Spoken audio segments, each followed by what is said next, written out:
Bonjour à tous et bienvenue dans cette partie de la formation. Nous allons continuer avec le menu, le méga menu. Mais là, avant de continuer, je vois que l'icône qu'on a ici, c'est quand même la taille, c'est quand même très importante. On peut revoir légèrement la taille à la baisse. Donc du coup, je reviens alors ici au niveau de conteneur ULLIA et I. Nous pouvons revoir un peu la taille de l'icône avec font size. On peut mettre 0.8 REM. Donc là, je vois que c'est beaucoup mieux comme ça, hein. Maintenant, à nous maintenant d'agir sur le top. Donc le top, ici, si nous mettons 8 ici, voilà, je trouve que c'est beaucoup mieux comme ça, je trouve, hein. Voilà. Donc ça, c'est bon. On peut maintenant continuer. L'idée, c'est que lorsqu'on vient sur catégorie, qu'on puisse voir le méga menu s'ouvrir. Donc, nous allons commencer déjà par travailler au niveau de la structure ici. Donc, je peux déjà venir au niveau de catégorie là. Et là, nous allons créer un élément qui va s'appeler méga, méga, méga nav menu. Nav, voilà, méga sub nav. Sub nav, tout simplement. Donc, une fois que ça c'est fait, à l'intérieur, si nous regardons bien, nous avons combien de colonnes? Nous avons trois colonnes, ok? Chaque fois, nous avons trois colonnes. Donc, du coup, ben, nous allons alors penser alors à créer trois éléments HTML. Donc, le premier élément, ce sera tout simplement méga, méga item, méga item. Et puis, nous pouvons tout simplement, alors, nous pouvons tout simplement euh, dupliquer ça deux fois de suite. Donc là, c'est bon. Alors ici, au niveau du premier élément ici, si nous regardons là, qu'est-ce que nous avons? Nous avons dans un premier temps un titre ici qui est affiché et c'est par la suite que nous avons les éléments. Ok? Et là aussi, pareil. Donc nous allons alors le faire, hein. Donc on aura un titre. Donc je vais créer un élément H3 et je vais afficher tout simplement variation. Variation 1. Et après ça maintenant, nous aurons maintenant la liste UL, LI, A. Et là, pour l'instant, nous allons dire que nous allons rediriger sur... allez, nous allons regarder déjà... ce sera tout simplement liste type. Bon, pour l'instant, on mettra ça. Liste, liste type. List type. Donc, on revient là pour mieux voir. Bon, non, non, c'est tout simplement ce contenu-là. Bon, on va le mettre alors. Donc, je vous invite à faire une petite pause et à le faire, hein, à mettre les contenus. Et bon, nous, ce qu'on va faire ici, hein, c'est de dupliquer tout simplement ce contenu-là, hein. On va dupliquer ça une fois et c'est bon. Donc, si nous revenons ici au niveau de l'affichage, on vient là. Voilà l'affichage que nous avons. Vous voyez, variation 1, variation 2. Voilà. Maintenant, nous, on ne veut pas la voir comme ça. On veut le retirer du flux normal d'affichage. On ne veut pas que ça se positionne dans la page comme ça et ça prenne une place dans la page. Donc, pour le retirer du flux normal d'affichage, c'est simple. Au niveau du conteneur de tout le méga menu, on mettra absolute pour dire qu'on le retire. Maintenant, le conteneur, c'est ça. Donc, on va dire qu'on va positionner cet élément. Une fois retiré du flux normal d'affichage, on va le positionner par rapport à l'élément LI, son parent. Donc, classe, on mettra ici quoi? Relative. Relative, tout simplement. Donc, si je reviens ici, vous voyez que désormais, l'élément est bien retiré et le slider vient prendre la place que l'élément occupait bien avant. Ça, c'est déjà bien. Maintenant, qu'est-ce que nous allons faire? Alors, ce que nous allons faire ici, nous allons toujours continuer dans le nav, hein. Et je vais créer, je vais mettre ici méga nav. Voilà, donc ici, on aura méga, méga. Voilà. Donc là, c'est bon. On va prendre ici. Alors, ce qu'on a à faire ici, c'est de changer la couleur d'arrière-plan. C'est bien ça, hein? Donc, du coup, méga sub nav. On prend ça et on va le mettre quelque part ici. Donc, je mettrai le background color.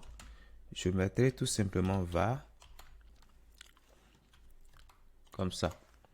Donc là, c'est bon. Je change la couleur d'arrière-plan. Et maintenant, je ne veux pas que les éléments se mettent suivant le flux normal d'affichage, mais je veux que les éléments se mettent suivant l'axe horizontal. OK? Donc, pour y arriver, ben, je vais revenir ici et je dirais que pour chaque méga item, je veux que ils se mettent côte à côte, suivant l'axe horizontal. Et pour le faire, ben, j'ai simplement à définir la boîte qui contient tout comme une boîte flexible. Donc, là, flèche. Oh, voilà, en minuscule.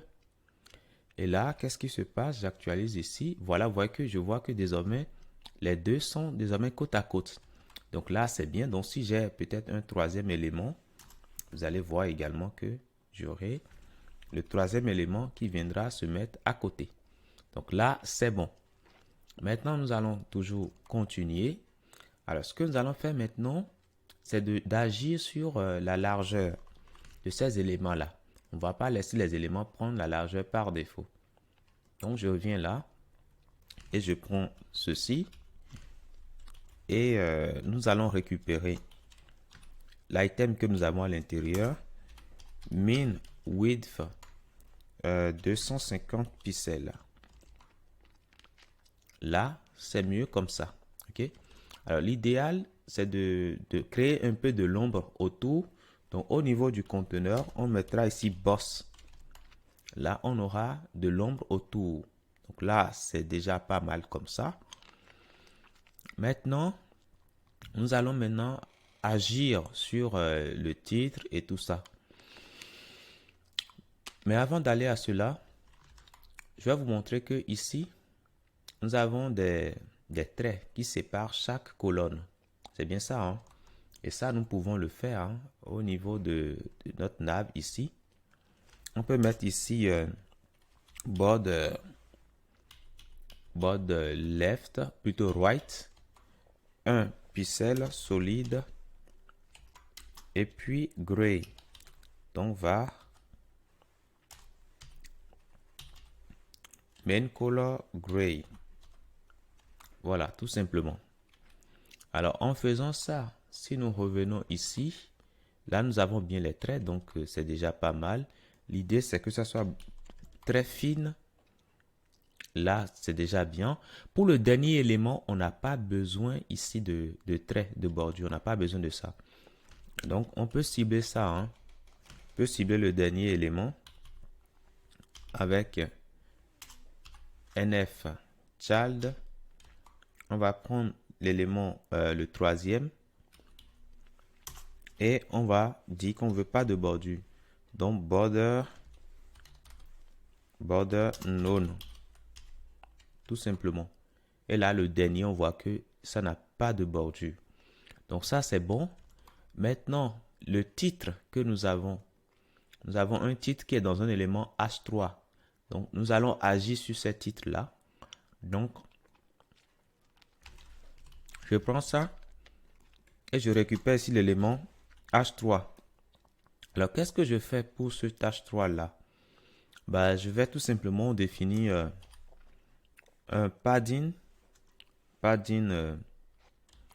left. Je mettrai haut et le bas, je mettrai rien. Gauche et droite, je mettrai 10 pixels. Et là, c'est mieux comme ça. Maintenant, le contenu maintenant, je vais inspecter ici pour qu'on puisse voir le contenu. Le contenu, c'est les éléments A que j'ai ici. Donc, je n'ai pas forcément besoin d'autant de padding en haut et en bas pour ces éléments-là. OK? Voilà. Donc, je vais y revenir. Maintenant, le H3, je vais finir en même temps. Vous voyez qu'il y a un margin ici, le trait orange Ouais, le trait orange que nous avons en bas ici, hein, c'est la marge. Donc, nous allons réduire un peu cette marge-là. Donc, margin bottom, on va garder 5 pixels. Et là, c'est bon. Les éléments maintenant A que nous avons, nous allons indiquer comment nous voulons gérer ça. Les éléments A, padding, en haut et en bas, on va garder 5 pixels. Donc, padding top et left. Top et bottom. Voilà. Là, c'est beaucoup mieux comme ça. On va changer la couleur. Color. On mettra var. Main color gray. Tout simplement. Là, c'est beaucoup mieux comme ça aussi. Lorsqu'on vient sur un élément, on veut changer la couleur, mais on ne veut pas lui donner de bordure. Donc, du coup, lorsqu'on vient sur l'élément, on va cibler quand on vient sur l'élément. Over.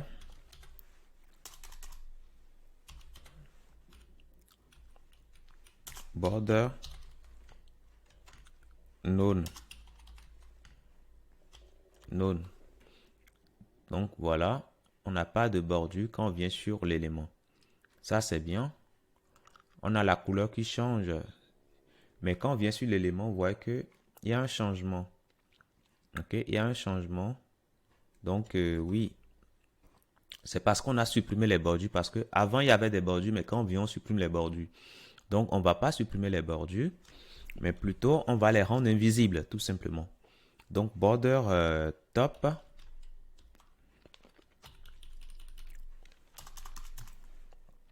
Je me rappelais que c'était 2 pixels. Donc 2 pixels solide. Et puis on va mettre ça, on va changer sa couleur. Main color. Et nous allons simplement mettre white. Tout simplement. Ok. Ça peut marcher. Comme on peut tout simplement dire, dans tous les cas, on ne veut pas de marge. Qu'on soit déçu ou non. Donc, au lieu de faire ça, on n'en a pas besoin. On peut simplement revenir en arrière sur ce qu'on a fait tout à l'heure. OK? Et simplement indiquer qu'on veut ça également en général pour les éléments A. Et là, normalement, voilà, les éléments A sont affichés quand on vient, vous voyez que la couleur change. Donc là, c'est bon. Maintenant, la dernière partie ici, nous allons afficher une image. Si on vient sur l'élément là, vous voyez que nous avons une image là qu'il faut afficher. Donc ça, nous allons le faire tout de suite. Donc, je vous dis merci déjà d'avoir suivi cette partie et à tout de suite dans la prochaine.